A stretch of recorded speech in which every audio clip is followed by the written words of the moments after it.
I couldn't think of a more fitting encapsulation and perfect framing of the modern day sports league than, well, what you see right there.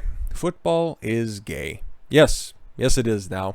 Modern day football, modern day baseball, modern day basketball, modern day hockey. It's pretty much professional sports in its entirety, and definitely wrestling. It was always a little bit latently homosexual, but you know what, to be completely honest, yeah, it is pussified to the point of, I'm not going to say no return, but it would take a fucking miracle at this point to get me to watch pretty much anything. And I fear it's only going to get worse because they keep doubling down on this identity politics horseshit. And it's all to pay homage, and it's all to pay, I guess, kind of tribute to just the woke gods that are out there. There's reasons behind this, and we're going to be looking at that very shortly, sometime in the near future. It just has something to do, basically, with the Great Reset. And it's all of these companies paying homage and maintaining their certain secret scores out there in order to be included in the new world economy. That's why everything sucks, and it's likely to suck for a long time. So the best you can do is just tune out and just let them fail faster and don't partake in any of this shit. But still, I love the NFL. You probably love the NFL.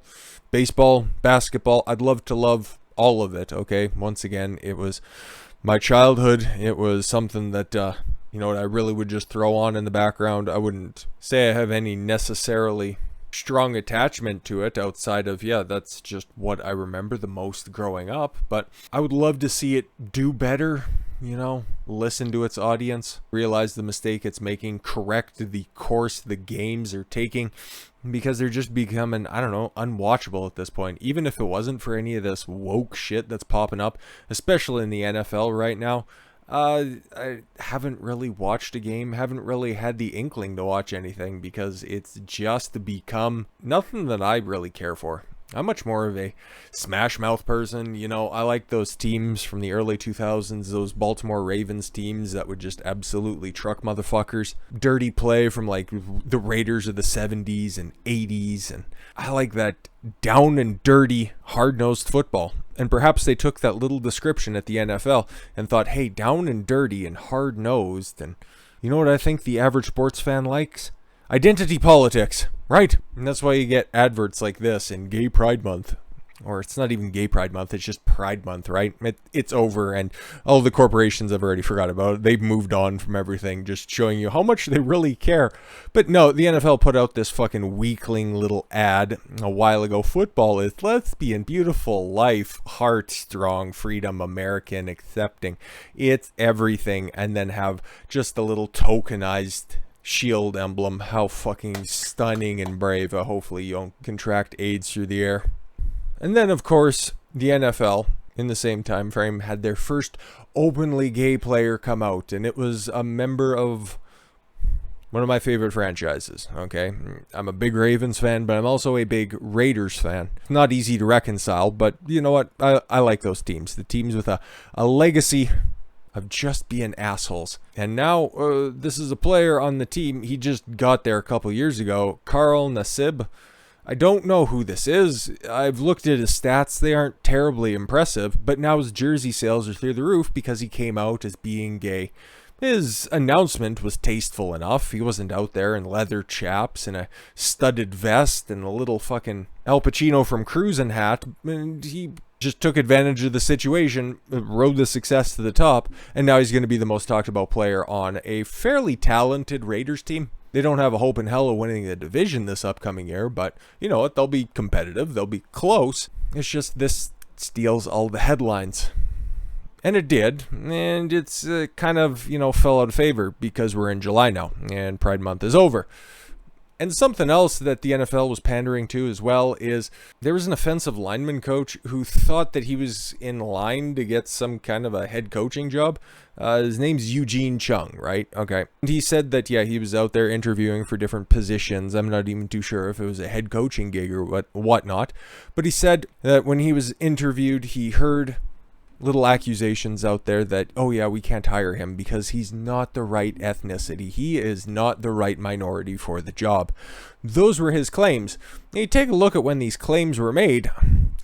May 24th. What happened just a week prior to that? All of that stop Asian hate rhetoric, right? Yeah, the Atlanta shooter was a May 17th. Fucking weird how that would have came out. Let's see his little accusations here. Let's see if there's any basis to go on this one. The NFL will review allegations that former NFL player and coach Eugene Chung was told during a recent job interview that he was not the right minority while interviewing for a job he did not get, the league said in a statement Monday morning. Okay. What job? Who was it? Okay, can you point to the racist in the crowd? No, they're all white faces, so they're all racists. We get it. That comment is completely inappropriate and contrary to league values and workplace policies, right? Oh my god, this must be the kind of fucking rush that people used to get back in the day when yelling at somebody and calling them racists, and then they'd stick up all their feathers and be like, oh, I have a black friend, I can't be racist. That must be that kind of a fucking thrill, because all of a sudden, all you need to do is just point in that direction and go, guess what, big corporation, you are something. And then they'll just, no, this is definitely disrespectful to our core values, and we will never stand for any of this, and we aren't going to rest until we get to the bottom of this. I was like, okay, let's see what's up. In its statement, the Alliance wrote, if the comments regarding his status as a Korean American are true, it's further evidence that the NFL's actual hiring practices are still riddled with discrimination, because it'll never, ever be enough, right? He didn't get the job. I don't know, maybe is he qualified for it? Well, he used to play in the league, and he was an offensive line coach, so I guess, depend on what position, because he didn't even clarify that. And he did a real shit job with the Eagles, because, that offensive line fell right the fuck apart, because as you can see here, here's his resume. Chung, 51, played 5 seasons in the NFL, attaboy, appearing in 55 games, didn't even play all the seasons, but cool. For the Patriots, the Jaguars, and the Colts. After his playing career, he served as an assistant coach for the Philadelphia Eagles and Kansas City Chiefs. Okay, cool, assistant coach, that's a good gig, working your way up. Though he hasn't held a coaching position since being let go by the Eagles in 2019. Yeah, that's why everything fell apart, so likely he was going to get tossed. That makes sense. He said, I was like, wait a minute, the last time I checked, I looked in the mirror and I brushed my teeth, I was a minority.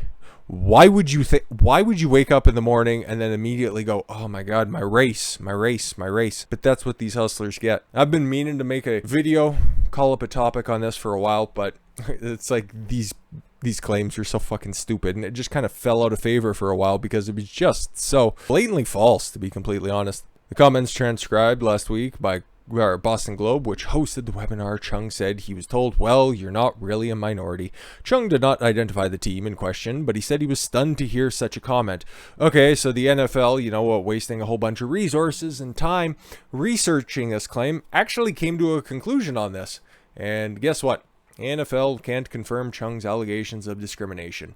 But, they're still dedicated to stopping Asian hate and whatever else that people want to do in order to drum up sympathy for themselves. And you know what? They're, in fact, not learning from any of these situations, because I don't know how many more of these allegations, maybe not even specifically racial, sexual assault allegations like Trevor Bauer's situation and all of that other stuff. It just has to keep coming forward until somebody just has enough. And that's not going to be the NFL. That's not going to be the NFL, because they're doubling down on their social justice messaging. They're going to be playing the Black National Anthem at all the major events, all the big games that are going to be out there. You're going to have to stand, not even for the Star Spangled Banner. No, of course not. Feel free to take a knee on that one. We got your back. We're going to be ending racism, right? Fuck off. No, you're going to have to stand there for lift every voice and sing the Black National Anthem. How long before we start to get the Asian American National Anthem, Latino American National Anthem? Like where is this going to end? When is this going to end? It's when people stop paying attention to this absolute insanity. That's when it's going to end. Let's take a look. According to a report, the National Football League is preparing to roll out even more social justice messaging for the 2021 season, and will also make the Black National Anthem a prominent part of all major league events. Didn't you learn? Didn't you see the ratings absolutely shitting the fucking bed for a league that is like 80% black in the NBA, and they're posting some of the worst numbers of all time, and all they're doing is just pushing social justice rhetoric. But no, you looked at that and it was like, we want a piece of that failure pie as well. Fucking stupid, dude. A source recently told Front Office Sports that the NFL is bringing back a lot of the social justice elements from last year. Just learn from your mistakes. Learn from your mistakes, including helmet decals with left-wing messages, sideline signage, and playing the song Lift Every Voice and Sing, the purported Black National Anthem, which only became the Black National Anthem, when did everybody hear about it? Like, last year? And that was the first time ever. Like, I didn't even know that was a thing. Mostly because all of this shit is so fucking astroturf. Barry Sanders should be breaking motherfuckers' ankles on it. The themes for some of the campaigns this year include "It Takes All of Us" to what? Sink the league? End racism. I'm sure football's #1 priority is to do that. All you need to do is just look around the league as well. Check every fucking huddle. I think you're doing a good job of getting along racially. I'm just saying. And inspire change. Yes, you're inspiring people to change the fucking channel. It isn't clear if every TV partner will broadcast the playing of the national anthem, which will be followed this season by Lift Every Voice and Sing, but Front Office noted that at least NBC has agreed to air both songs. Of course they did. Of fucking course they did. The NFL Insider added that it will impose the Black National Anthem on all special events such as the Super Bowl, playoffs, draft. What the fuck? Are you kidding me, dude? Ugh, whatever. And other such special broadcasts. The source also said, going forward, all players will be free to protest against the USA in any way they choose, as long as it is a peaceful protest. I look forward to not seeing a single fucking second of this, because until professional sports decides to reverse course on this, which I don't think is likely, I don't know, maybe for the rest of the decade. I know, right? We're just at the beginning of it, but I don't see anything fucking coming to this anytime soon. People are going to have to start acting like the French and the Irish out there. They're just going to have to say enough is fucking enough. But I don't know, dude. As much as people continue to eat up all of this normie nip out there, all of these Disney Plus shows that are written fucking abysmally. I've listened to reviews and oh my god, does it sound like a cocksucking train wreck, but people just still clap and go, "Oh, aren't the graphics pretty?" I don't know.